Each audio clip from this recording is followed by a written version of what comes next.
Le marché saigne et c'est le moment de tout vendre sur Interactive Broker. Non les amis, c'est pas vrai. Juste dans ce simple tuto, je vais vous montrer comment vous pouvez vendre si vous souhaitez que ce soit des actions, des ETF. Non pas parce que le marché baisse un petit peu, mais principalement pour vous exposer à d'autres actifs. Ça peut être pour une prise de profit, récupérer des liquidités, etc. Donc on est parti directement sur mon compte Interactive Broker. D'ailleurs, on peut voir, donc là on est sur ma performance de l'année, mais sur un an, mais sur le début de l'année, vous pouvez voir que mon portefeuille il a pas mal baissé, hein. Depuis le début de l'année on est à -7, on était même descendu ici quasiment à -10. Bon, peut-être que ça va descendre même à -20, -30, -50, mais encore une fois moi je suis investi pour voilà, très très longtemps, 25 ans, 30 ans. Donc si ça baisse fort, ça va être une superbe opportunité pour moi pour pouvoir renforcer un maximum. Donc là le but c'est pas de vendre parce que le marché baisse un petit peu, c'est surtout de vous faire un petit tuto simple sur comment vous pouvez vendre facilement sur Interactive Broker si vous avez besoin de liquidité ou vous souhaitez investir sur d'autres actifs. Donc on est parti, pour ça on va aller directement dans position juste là.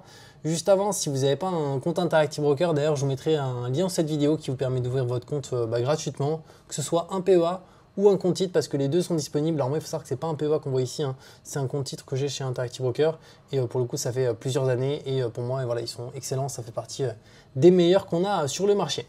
Donc du coup après vous allez avoir vos placements, donc là peut-être que vous aurez plein de lignes si vous avez investi dans plein d'actions, plein d'ETF, etc. Moi c'est très simple, j'ai qu'un seul ETF, j'ai rien d'autre. Donc pour le coup je vais vous montrer comment vous pouvez vendre.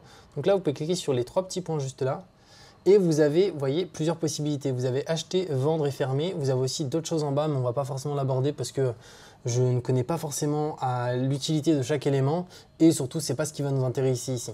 Donc acheter, très simple, c'est si vous souhaitez acheter, on va faire simple là-dessus.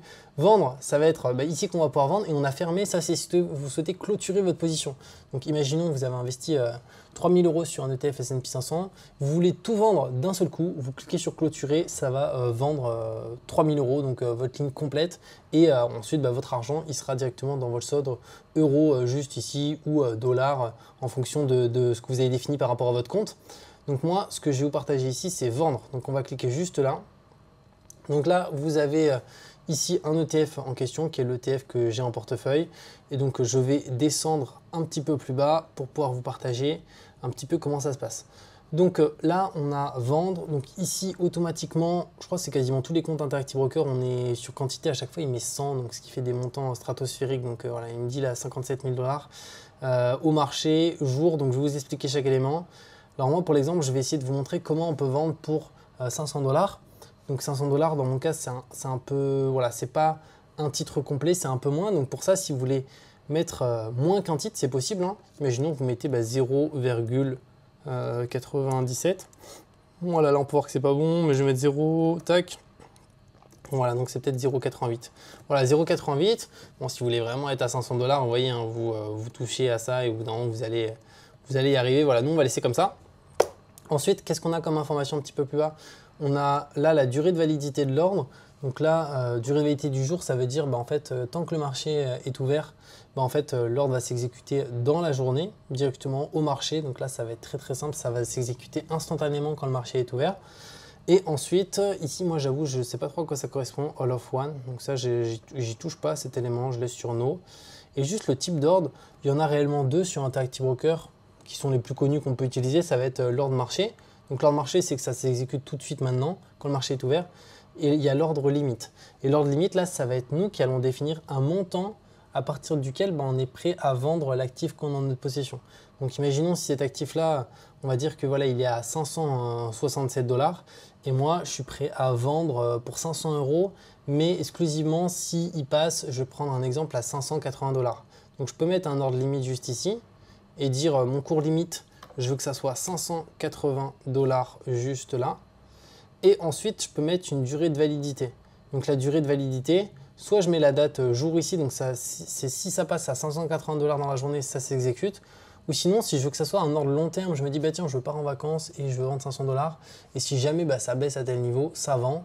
Pour le coup, là, je peux mettre directement bon jusqu'à révocation. Donc c'est-à-dire tant que je ne l'ai pas annulé de mon côté l'ordre, ou tant qu'il ne s'est pas exécuté, il va rester actif, il sera directement dans transaction.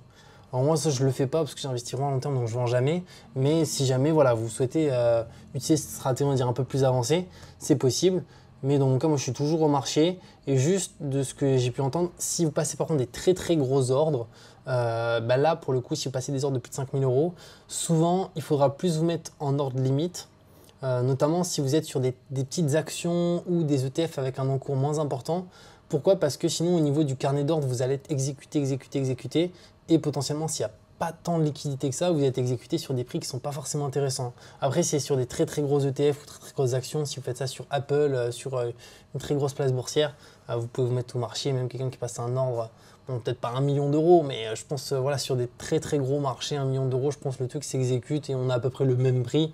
Mais bon, voilà, pour réduire le risque, c'est toujours mieux, je pense, à partir, allez, 2500 dollars un ordre ou 2500 euros, là, de se mettre limite. Mais sinon, voilà, moi, je fais tout au marché, j'ai jamais eu de problème. Après, voilà, je passe pas des ordres énormes. Mais en tout cas, ça, c'est vraiment très simple, vous voyez, pour vendre un ETF sur Interactive Broker. Donc, de toute manière, par rapport à ça, n'hésitez pas, si vous avez la moindre question, à me la mettre en commentaire, je vous répondrai avec plaisir. Encore une fois, ne vendez pas si le marché baisse et c'est la raison pour laquelle vous dites il faut que je vende. Clairement, si vous avez votre vision, votre plan sur le long terme, vous savez pourquoi vous achetez et pour combien de temps, restez exposé. Et même si ça part à la cave pendant 3 ans, 5 ans, 10 ans, on sait qu'on est là pour le très long terme et on va pouvoir surtout acheter à des prix beaucoup plus faibles pour par la suite profiter aussi de la hausse qui sera tellement plus intéressante. Donc souvent c'est quand ça baisse que ça va être le meilleur moment aujourd'hui de continuer à acheter drastiquement. Donc n'hésitez pas si vous avez des questions. Comme j'ai dit, je vous mets un lien sur cette vidéo directement pour pouvoir créer votre compte Interactive Broker gratuitement et on se retrouve de toute manière très bientôt pour de nouvelles vidéos.